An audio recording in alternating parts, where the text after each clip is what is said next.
Bonjour à tous, bienvenue dans cette deuxième chronique en présence de mon invité, Léna Aubry, traumathérapeute. Bonjour Léna. Bonjour Stéphane. Alors aujourd'hui, nous allons aborder la question suivante, démystifier le trauma et sortir des idées reçues. Comme d'habitude, je vais rentrer directement dans le vif du sujet. Il y a de nombreuses idées reçues qui circulent autour du trauma.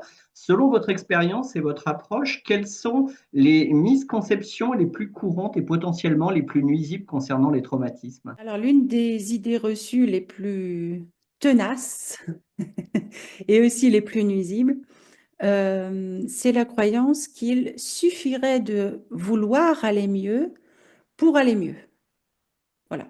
Hein, comme si le traumatisme relevait, oui, uniquement d'un manque de volonté, hein, ou d'une mauvaise volonté.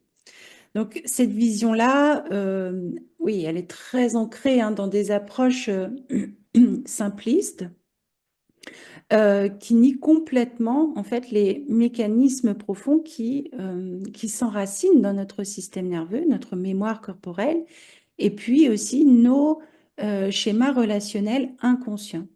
Donc, on ne décide pas de guérir un trauma, hein, comme on déciderait de, je ne sais pas moi, changer une coupe de cheveux. Euh, une autre croyance problématique, c'est l'idée que les traumatismes sont uniquement liés à des violences physiques, hein, visibles, comme oui, les accidents, des agressions, hein, ou des catastrophes. Et donc oui, ça invisibilise, hein, totalement des expériences tout aussi destructrices, hein, comme oui, la négligence affective, hein, le rejet, l'abandon, la trahison de confiance, l'humiliation, l'injustice, hein, ou encore, oui, la non-reconnaissance, hein, ou le non-respect de nos limites émotionnelles. Donc ces formes de blessures-là, souvent plus, oui, plus diffuses, hein, n'en sont pas moins profondes. Donc elles s'inscrivent souvent, hein, oui, dans des relations proches, hein, dès l'enfance, et puis elles modèlent notre, oui, perception de nous-mêmes, du monde, mais de manière durable. Et puis enfin, il y a cette idée fausse, oui, que les traumatismes se guérissent uniquement par la pensée, hein, ou alors à travers de prises de conscience, ou oui, travail plutôt, oui, cognitif, hein. Or, le trauma, lui, ne loge pas seulement dans le mental, mais il s'inscrit dans le corps, dans le système nerveux autonome, dans nos instincts de survie, non. Donc, il ne suffit pas de comprendre pour se sentir libre ou pour guérir. Il faut que le corps aussi, en fait, ait la possibilité de traverser ce qu'il n'a jamais pu vivre pleinement, hein, pour pouvoir, oui, relâcher ce qui est resté figé, hein, coupé ou dissocié. Et donc, ces idées reçues, eh bien, malheureusement, elle va nourrir, hein, chez beaucoup de personnes de la honte, de l'auto-jugement, hein, voire du déni. Et puis, oui, elle retarde, hein, l'accès à un vrai chemin d'intégration finalement, et empêche trop de personnes de se sentir légitimes dans leur souffrance, hein. C'est pourquoi oui, il est important de reconnaître, hein, la complexité du trauma, oui, d'en élargir, hein, notre compréhension collective. L'intention des symptômes liés au trauma n'est jamais de nuire, mais plutôt vise une adaptation. Pouvez-vous développer cette idée, nous donner des exemples concrets pour illustrer cette logique de survie? Alors, un symptôme, c'est toujours une tentative du système nerveux pour protéger ce qui n'a pas pu être digéré, hein. Donc, ces symptômes sont des alarmes actives. Mais tant qu'on ne comprend pas ce qu'elles protègent, eh bien, on cherche à les faire taire, hein. Nous vivons dans une société qui cultive le mal, hein, le mal-être, la maladie comme une erreur, une faute du système, hein, une faiblesse. Si on prend l'exemple de la colère, par exemple, on va vous dire qu'il faut apprendre à la gérer. Mais gérer quoi en fait? Cette émotion, elle a une bonne raison d'être là. Alors, qu'est-ce qu'il y aurait à gérer, hein, et comment gère-t-on une émotion d'abord? Donc c'est totalement illusoire, puisque la colère, c'est notre élan vital. C'est cette énergie de changement, c'est une magnifique force de protection, de maintien en vie.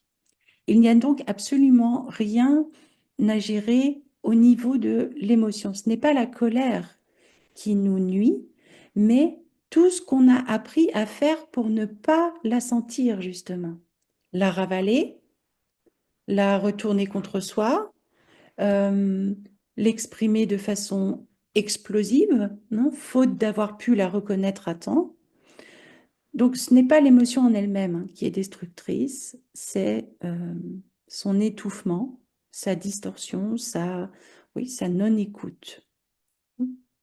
Quand une émotion comme la colère surgit, ce n'est pas oui, un bug du système, hein, c'est un signal précieux. Et donc, elle vient dire qu'un besoin fondamental, hein, a été bafoué, ou alors qu'une limite a été franchie, ou qu'un sentiment d'injustice, hein, ou d'impuissance a été activé. Donc, vouloir gérer ça, c'est comme un peu, oui, vouloir mettre un couvercle, hein, sur une alarme incendie au lieu de regarder où se trouve le feu finalement. Ce qu'on a besoin d'apprendre, ce n'est donc pas de gérer nos émotions, mais à écouter ce qu'elles protègent. Contrairement à certaines approches, vous n'adoptez pas une vision énergétique ou spirituelle. Comment votre approche scientifique, basée sur la neurobiologie et la somatique, permet-elle de démystifier la nature et les conséquences du trauma? Alors, contrairement à des visions plus éthérées, nous savons aujourd'hui que face à un danger, alors qu'il soit réel ou perçu, hein, bien notre organisme, il réagit instinctivement. Ce sont donc des réponses et pas des choix, hein. Ce sont des réflexes archaïques stockés dans notre corps. Une personne, hein, qui s'effondre en larmes dès qu'elle se sent critiquée n'est pas trop sensible, mais elle réagit comme son système nerveux l'a appris.